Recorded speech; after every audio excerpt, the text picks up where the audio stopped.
when you look at this age group from about 13 all the way to 30, you see some risky behavior.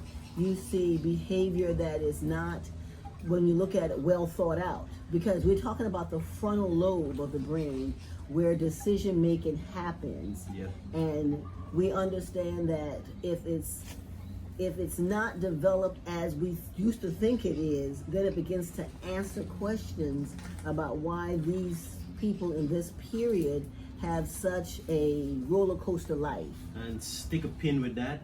This is why we're here. Glad we started with that topic. Guys, just to let you know, I'm sitting here with Dr. Calina and the French chef, Ezekiel Carbon. Well, French chef, life coach, everything. So not only we're going to be bringing you good food, but we're going to be bringing you stuff like this. I'm going to let them introduce themselves, and they explain. Delvin Adams, Backyard Cafe, something new, but it's going to be, well, it's new to YouTube for us, but we've been doing this here, and I'm glad that we're going to be spreading this to other folks, that is young folks who is going to get to know and understand what this is all about. And Guyana needs this too, right? Delvin Adams, Backyard Cafe. Please like, share, and subscribe. This segment of the Backyard Cafe, you're going to like this. Share this with your friends, tag, comment, leave all that down below, and really appreciate it, right? So, Dr. Calina, introduce yourself. Hi, I'm Calina. I have a associate's degree in psychology. I have a bachelor's degree in psychology, and I have a master's in counseling. I'm also licensed in the state of Georgia as a licensed professional counselor, and I've been in the field for close to 40 plus years now. I quit counting at 40, and I have worked in the U.S. for most of my career. I came to Guyana and I worked with the... Came to Guyana, fell in love with Guyana? Fell in love with Guyana. I Nice. love Guyana. I worked initially with the Ministry of Public Health as their senior psychologist, and that's where Delvin gets the doctor from. And I absolutely, positively am 100% supporter of all that happens at the Backyard Cafe. And I say that not because I can eat here. I say that because I truly, truly believe that we have to create a community. Yes. And food does bring us together. And Delvin and Ezekiel's passion to be a part of the change brings me to the table. So, as he said, we'll be doing this as often as we can. We'd like you guys to be a part of it. Send in your questions. Send us topics. Let us know what you want to hear about. There's probably not a topic you could send that I wouldn't have something to say about it. I've done a lot, and I want to continue to do a lot to be a part of the change. Especially for Guyana. Guyana needs this kind of help. And what we are about to do, like I said, this is the first one that is going to be on YouTube. Was never done before. So we're always making breakthrough here at the Backyard Cafe. And most of the time is over a plate of food. Yes. So I'm happy that this part of this whole conversation thing here is going to go out there. We are going to be helping a lot of young people, right? Young, old. Oh, yeah. Everybody. Age is Kids. Nah, and Right. who are you? Yeah. Ezekiel Carbon. Everybody know me as a chef, as a coach. Also, Yeah. your Airbnb. Yes, exactly. You know, newly the Airbnb. I'm trying to prolong from the Backyard Cafe. The Backyard Cafe is a foundation. Never forget that. And what I'm trying to do is from the Backyard Cafe start something. I can't say something new, but something different. But it's still the Backyard Cafe. We're going to keep the Backyard Cafe. That's a brand. That's a name. That's there. We love it. We don't need no conflict. We just need to progress in the same domain, right? Cooking food the same way. Coming home to my place, you will have a psychologist, you will have a coach, you will have a person to give you massage, physical fitness, prepare you in everything to do with physical preparation and now mental preparation, right? Mental health. I'm deep in sports as well. I work so much in the two domain, I don't even know where to put myself right now. But I have this attraction for the sports more.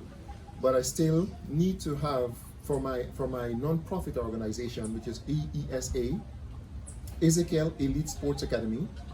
And twice as nice is the food part, the business part, just like Backyard Cafe. Backyard Cafe is the #1 supporter. A lot of people don't know that, but Backyard Cafe support my organization. Backyard Cafe assists. Without Backyard Cafe, I would not be where I am. So Backyard Cafe help the youngster, the athletes, financially, and now we bring in the psychological support. So yeah, a lot my of folks place, doesn't know that, so I'm glad Exactly. that we're creating this platform to put folks, to put information like this out there, Out there, because yeah. people now would know or have a better understanding. Yeah, Right. So correct. it's very important that you share your numbers too. Also. Yes. Well, I'm going to start. I have a YouTube channel as well, and on my YouTube channel, I'm going to be helping. I'll be making some complimentary video. So I'm going to talk about spirituality, because I just like to be different, you know, and having a Calina, so we were able to like discuss some things that you guys were able to relate to, right? So we will be discussing different topic from my point of view and from her point of view. Delvin is well going to participate like we're doing today, you know, but it's important for you guys to understand more about life, about your life, about yourself, how to relate with other people, what is different form of intelligence, and we will give you all of that, break it down. And me, I'll go into the spiritual part. And especially Right? with a lot of gynaes Yes. here, I think that is needed. Needed. A lot of that. Of course, the parents. The example, I need to talk about the parents. As a coach, I need to bring parents into what I'm doing. I have support from Delvin, but I doesn't have the support from the parents of my athlete. And without parents, I think the athlete cannot make it. Some people choose to send their kids overseas to make it. Me, I'm trying to help them to make it from home. Homemade bread is always better than the Store-bought. exactly. You know, The store-bought. yeah, the store bought. Yeah, and me, I am homemade. I don't care. I'm not going to fight those who prefer to try overseas. But from statistic, no, we doesn't have much athlete that went away and came back with the level we need to represent us.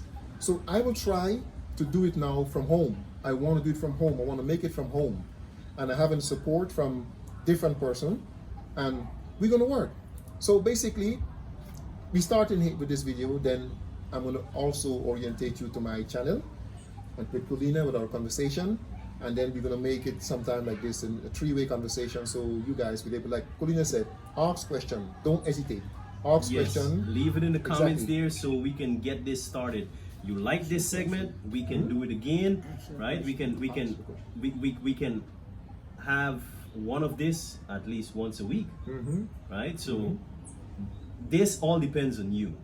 And speaking of what you're thinking, well, you're gonna get to share all the numbers and Yes, website correct. and everything before, Correct, right? yeah. Speaking of that, most of the time, why folks, what I've seen, why folks would leave and not come back is Yeah. all deep-rooted psychological issues, and now this is where Dr. Calina comes in. You see, so I'm happy about this whole connection. connection. So it's not just food Yes, and yes. eating healthy Yes. or showcasing a plate of food, and Yes. so that folks from around the world can know about it. Is helping the grassroots people that's here also. Yes, yeah, we You think see? about those who are here, you know, The like, people that is here, yes, correct. and we want to keep them here. We want to make sure that they get to know and understand that what you're doing, from the farmers to Yes. you know the school teachers, Teachers, yes. what they're teaching in school, right? Yes. What the farmer is producing, it's going to a table, and these are the people that's getting it. And how can you keep this coming in such a way, right? Understand, yeah. So Correct. Yeah. Well, you want to defend the food part. Yeah. I want to go into the food. I want to leave you that you're very you have such a large experience. I prefer not to interfere on that domain. Thank you, man. I wouldn't interfere in her domain, and I would Everybody keep the has their sports own. exactly. I forget into the we have different group we work with in overseas, but most important Trinidad from Suriname, JC Sports, Coach Felicia as well, doing a great job. She's one of my partner in business, and she's doing a great job. So talk about JC Sports, the Caribbean sports community, We're going to develop all about that. It's important we say this. So delve in. Give your number and website, and then we're gonna give it Well, again. well, my number, my WhatsApp is 601-2546, and then you have my Facebook, Ezekiel Izzy, twice as nice, or you go on Ezekiel Elite Sports Academy. That's my page on Facebook. So you have a lot way to contact me, to follow me, to see what we're doing. We're gonna be going live soon from home with the athlete. They're living in at EESA. And we'll be going live again with Calina, show you how the athletes train, what they eat, right? How they live, how I ill-treat them as a coach, because I need to do that sometime. And Calina is the one who normally repair them when I finish, you know? So they'll even feed them. So we're a team, we're working together. Right. I had to choose a small group out of the whole pack, the bunch I have, to bring them home to my house, to give them the care. Leaving them home, they tend to cheat, and that's what Calina will explain the brains, how the brains work. They tend to go to bed late. When I mean cheat, go to bed late, eat wrong food, drink sweet drink, eating things that will not help them, you know. And we will develop that slowly. But in a psychological thing, there was no one teaching them these kind of things. So it's like, this is what I learned at home. I can just eat white bread. I can just eat all of the sugar. I can drink a Coca-Cola. And, correct. You know, and still go do sports. Do sports. It doesn't work right? that way. So it was never taught. There was never a psychologist in between. I never seen it. Yes. And the piece here with that is to understand that we all come from our original orientation. I think that's the most important thing, just across the board, is to recognize that people aren't necessarily being lazy. They aren't necessarily being disrespectful. They're not being woefully not following directions. Because if we really understand what you just said, then I think we have a better chance of interacting with these young minds, because we're then not holding them responsible, and we understand what conditioning is, and then we know that if we get them to at least verbalize a level of commitment, because remember, there are several layers to behavior, and one of the most superficial layer of behavior is verbalization, because you can say what you say. I can say I'm 6'2", blonde hair, blue eyes. Those are just words, because if you look at me, that's not who I am. However, if we really understand development, we really understand conditioning, I think then we aren't going to hold the child responsible for what the child left home with.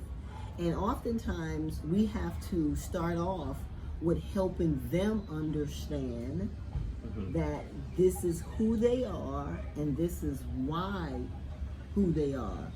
Because most people, even at your age and my age, we may never get the opportunity to have a conversation that helps us understand who we are. I've met so many people in my world, in my practice, that really thought that because they were of a certain age, 18, 20, 30, 60, 75, that there was no chance of change. I've been this way my whole life. And I've had people who say, I would want to change, I just don't think I can. I've seen a lot of those. Yes, and because that becomes the issue. And one of the things that I hope that we can do here is to begin this really basic kind of understanding. When I worked for the Ministry of Public Health for that period of time, my goal, my desire... And stick a pin, not cutting you off, right? I just want to stick this in there. The reason for this, there's a lot of, again, I said it at the beginning, there's a lot of Guyanese people needs psychological help. Don't know where to go, what to do, and how to go about doing this. So for us doing this, just the three of us at this round table, it's groundbreaking. And that's what I was going to say, is right? that my goal countrywide when I came here, because that was my responsibility, was countrywide. was to start a grassroots, and what I shared and what I'll talk about, I'm sure, over and over again, is that we need to basically go door to door and begin to give people information that is very basic and begin to demystify what mental illness is, because, or even what mental health should be. Because what has happened, not just in Guyana, I think across the world, because I've worked in the U.S., I've worked But in Guyana, we need it. Well, no, I'm not disagreeing. I'm just saying that I don't want to isolate Guyana, because Guyana is a part of the whole picture. Right. And for people who look like us, I see it to be very common across cultural and country lines. I think it is, for me, goes way back to slavery and how we all were initially conditioned by that traumatic experience. And because we have not dealt with it, That's correct. And we still walking around with trauma. Unresolved And some of us pain. don't know There's or result. don't understand what trauma is. Right, and I think we should talk a lot about that as we move on, because again, when you see particular behavior, we've already decided that this person is mad, this person is mean, this person is nasty, and there's some profane language we can use to describe how we see people.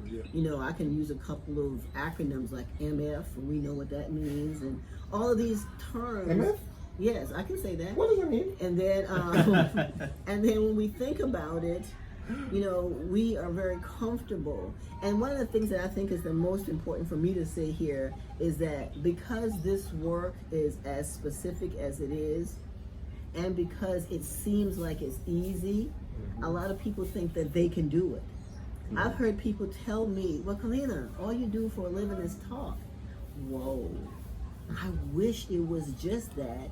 Not only do I wish it was just that, I wish it was that if I just talked to you one time, or you one time, that you got it, and then your life will begin to progress. Because the simplest definition for going to therapy is this. Therapy is where you go to learn how to do life in a healthy way. To me, that's simple. And I go to therapy. That's a nice way to put it. Like, yes. I'm very transparent. And I always tell people, because I'm human, people is like, why? Because I started when I was young. I needed it far more then. I need it now, not because I've gotten worse. It's probably because I've gotten better, and I understand the value of it, and that's the key. I told somebody the other day, I said, think about it. I don't even do my own eyebrows. So why would I think that I can manage my own brain without a professional? And I don't let Susie Mae down the road do my eyebrows. I go to a professional to do my eyebrows, to do my nails, to do my toes, to do my hair. So if I care that much about that part of me and my brain, because mental health has to do with the functioning of the brain. That's it. It ain't no big secret. It ain't no mystery. It is that the way your brain is functioning. At what level is your brain functioning? How healthy is that functioning? What has been put into that computer, i.e. your brain, that then gives you the power to make your decisions? Powerful stuff, man. Yeah, and if you look around your life, you can begin to see what's put in your brain. If we stop calling it things that it's not because you're lazy. It's not because you're stupid. It's not because you're dumb. It's not because of anything except your mental capacity is impaired. Your mental capacity has been damaged by the trauma of your life that you have never repaired, and you don't even know that repair is possible. And if you don't know that repair is possible, you're not going to go get repair. And it has nothing to do with being mad. It has to do with understanding that as a human, you are impacted by everything that happens to you even before you're born.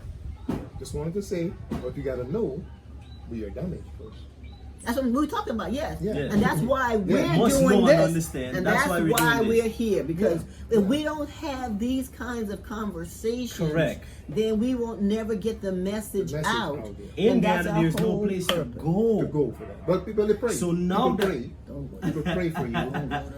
People pray for you. So, We don't want to. We don't want to. don't We work. don't want to go there. We No, want we to don't- work that no, in. no. We don't want Lay to it jump down the on. road. just Let them like us first. This, Yeah. this is a real nice round table, Yeah. right? no, but just want to say that unfortunately, where we need psychologists, there is priests, and that's what I'm saying. I'm not against those who pray. We are no one is against those who pray, but when you go and the priest pray for you, it doesn't help you. It's still happening, That's what I want to Yes. say. especially You with see? suicide in Ghana. Exactly. It's at an alarming rate. It's the highest around the world. That's correct. That's correct. And I don't even think that they talk about that as much as they should, right? Yeah.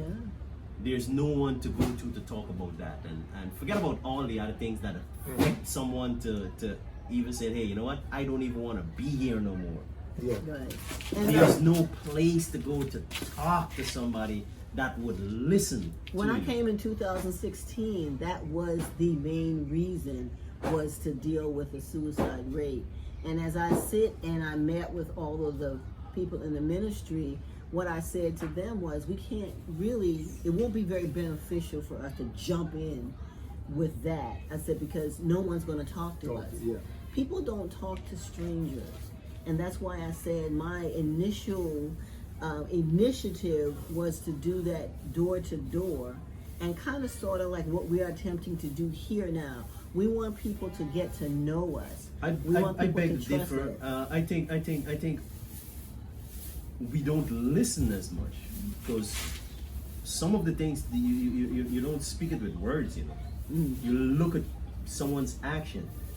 If you're in a house, there's no way, right? I'm just going to one scenario. A lot of the scenarios that drive people or young people to suicide here in Ghana, abuse. Whether it's a rape, whether it's Yeah, and let me help child you with that. molestation. Let me help you with that. Abuse is the vehicle, right? What drives people to suicide is depression.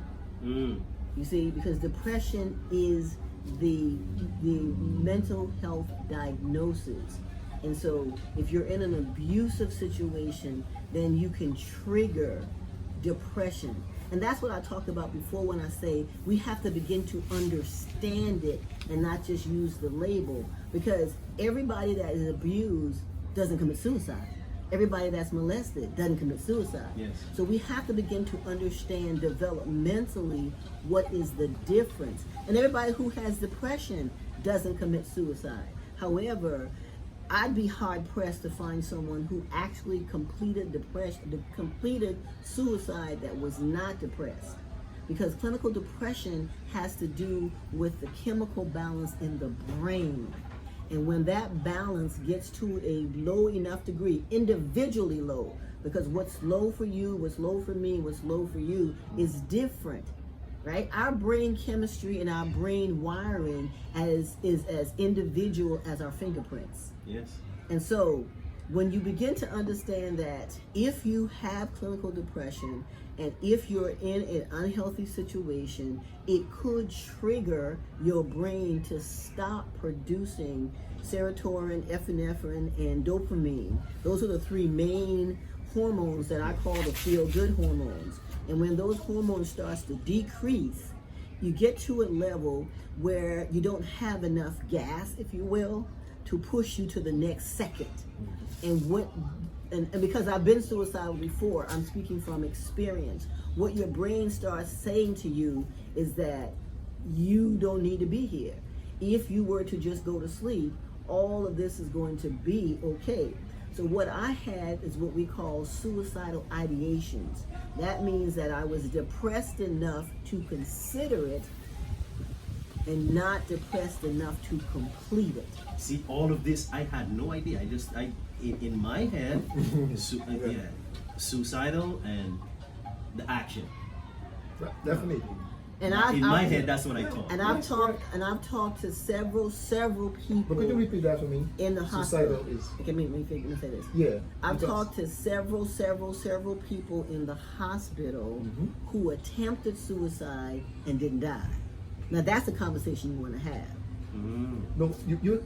I didn't get the part clearly. I heard you, but I did not understand you. Okay. He wants you to repeat what you So said. you here was about- far enough to do what? Consider To it. consider Because it. I have clinical depression. I was diagnosed with clinical depression in my early 20s. So you were speaking from deep-rooted Yes, experience. because I am an adult female survivor of molestation.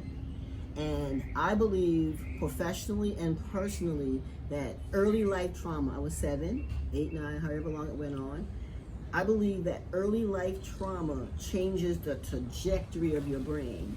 And I think it also changes how the brain then develops, i.e. the healthiness of these chemicals developing in the brain, which then it changes it. It's almost like putting just enough sugar in your tank to make the car do this and not cut off, but you know something's up. And so if you don't get inside that engine and figure out that it's the sugar, you can do all kinds of stuff that's not going to stop it because you didn't take the sugar out. And so depression kind of works that way. When that happened to me, I can't say that I didn't have depression before then. I can absolutely say I had depression after that. And I also have clinical anxiety. And so what I was saying to you and what I say is that if you understand depression, there are several different diagnoses. So we just talk about this one. If you understand depression, then it has to do with the chemical makeup of the brain, and that when it's triggered, and it can be triggered by several different things for different people, okay? And so when it's triggered, it starts decreasing these hormones that keep you balanced, right? And when those balancing hormones starts getting low, there's a period in the lowness, again, individually, where you are considering suicide. It's called suicide ideations or homicidal ideations. But you can think about killing folks too. And you can think about doing both. So yes. So that's that period, right? Now, the next level, if you aren't healthy enough to do something about it, and you kind of talk yourself out of getting help, and you talk yourself, it's kind of like an addict. When you think about getting a drink, AA would tell you, call your sponsor. Now, if you think, oh, I don't need my sponsor, I got this, you are then putting your sobriety at jeopardy. Because they say the best treatment when you think about taking a drink is to call your sponsor. You go with it or you don't go with it. And when you have suicide ideations, you can be, I don't know what you would call it, self-assured enough that you got this and you don't call for help. You might got it, I don't know. When I'm there, I call somebody. I have taken myself to the hospital and say, I'm in trouble. This is what I'm thinking. Because I understand the disease that well, and I don't play with it. Because I ain't trying to be God, and I ain't trying to be Superwoman. I'm just trying to live.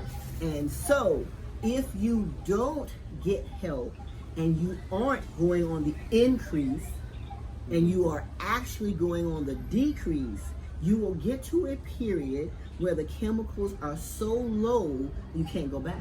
You can't go back. Because when it gets so low, you aren't able to turn it back on. And then what it tells you is that if you could just go to sleep, everything that you think is the worst thing will be okay.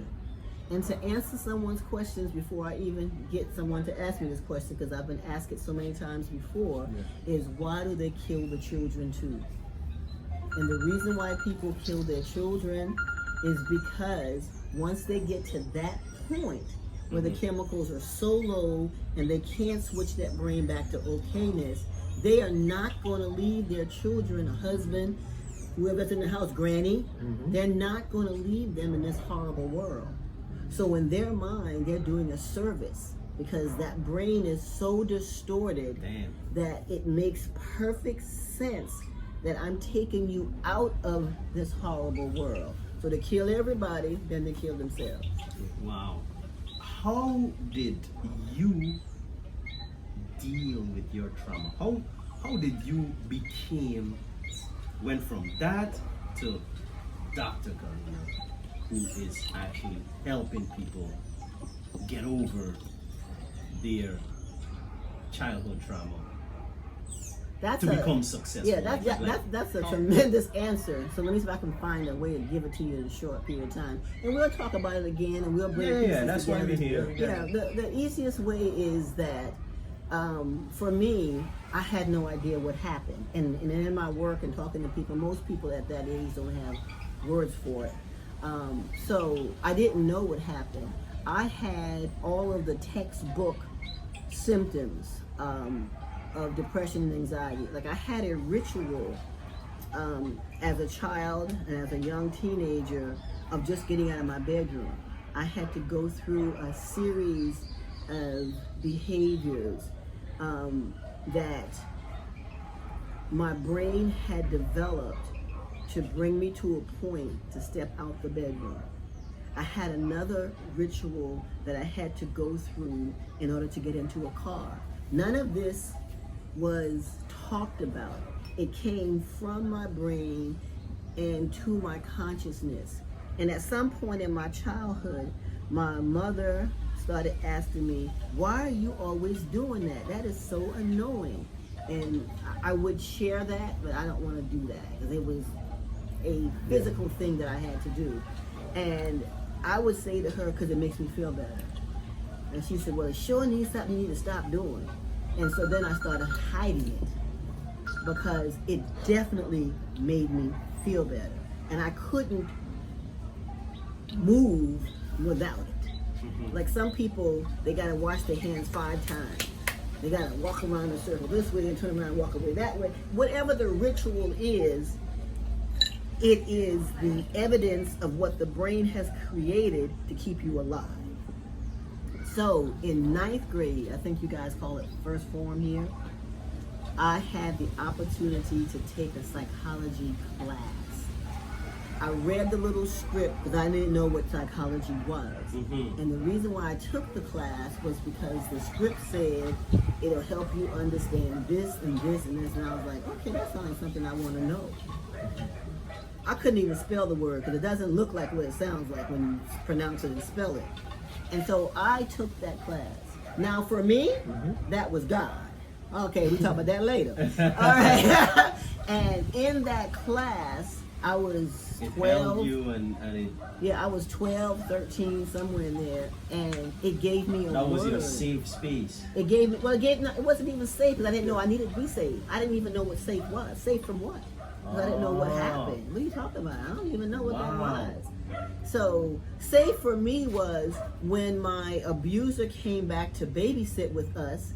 Safe to me was attempting to squeeze my little body between the bed and the wall because he would come in and pick me up out of my bed and take me to a place where he had prepared. That was safe for me, and it didn't work. Yeah. Oh my God. Because he was able to pull me out the little crack I created for myself. So it was no safe space. What is safe? What is a safe space? So that class taught me what molestation was. I remember writing the word down from the book because it was a word that I had to learn how to pronounce. I could read it in the pages and I had to understand how to pronounce it. Didn't talk to it. I didn't tell my mother I was molested until I was 28. I started therapy at 22, and it took that long to get to a place that I can talk to. The first person I told was my then boyfriend around 17 or 18, who then ended up being my husband. And he was the only person I told for many years. Because you have to get to a place where you're okay enough about who you are before you can start talking about what you've been through. Sure. Yeah. And that's why mental illness is such a all-encompassing, because it covers so many pieces. And when your brain is not functioning, your brain creates these scenarios that most times not healthy for you to live inside of. That's why, again, Yeah, well, people have a hard time. I know a thing or two of that, of that right there. Right? You've been psychotic before? Oh. Well, what you trying to say, Devin? Well, you're here, so you're here in the thing is I got no water to drink, so. Oh, he needs the water. So, I mean, it's so much, and this is our first. And so, again, I've been in therapy for so long, and I tell people I plan to stay in therapy because therapy to me is a part of a healthy maintenance program. Like I talk about my hair and my nails. There was one time I had somebody that bought my clothes for me because I have horrible style, I think. My style is a t-shirt, flip-flops, and a pair of jeans, and I'm good. And so when I wanted to go somewhere, I had a woman who would pick out my outfits for me. That's how much I love me, though, because I'm going to spend money to take care of me. So therapy ain't cheap, and I understand that. However, I know that I'm worth it. Yes. I am worth it. People asked me one time when I was driving my Lexus, why you pick a Lexus? It costs so much. I was like, yeah. And when I went to the Lexus dealer, I didn't expect to get Ford car note. You see? When I got to the Lexus dealer, I knew that my car note was going to be a Lexus car note. I wasn't delusional. And I drove it because I wanted to. Yeah. You see? Yeah. And so if you love yourself enough to be able to afford the things that make you feel good, and you think therapy is too expensive, then you don't get it. Because without therapy, ain't nothing's going to be good because you're going to be off.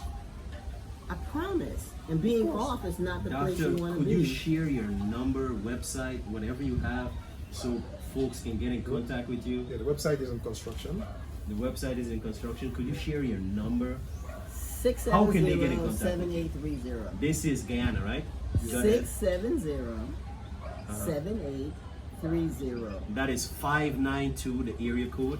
If someone international want to talk to you too and feel like, hey, you know what? This is somebody that I can talk to, I can relate to, and she's in my country, but I'm living in the US. I want to contact her. So it's 592 670-7830. and the website is coming soon. Yes, so I'm more of this. reconstructing it from my US website into And that. we're going to be doing more round table of talking about gripping topic like what you just heard and bringing it to the open forefront. I think topic like this is needed. That's why this is here. So Dr. Calina, I thank you. The French chef, Ezekiel Carbon, Dr. Calina, Delvin Adams, Backyard Cafe. Like, share, subscribe. Guys, thank you so much for checking in. Let us know if you like this segment right here and what are your thoughts. Comment down below. Thank you.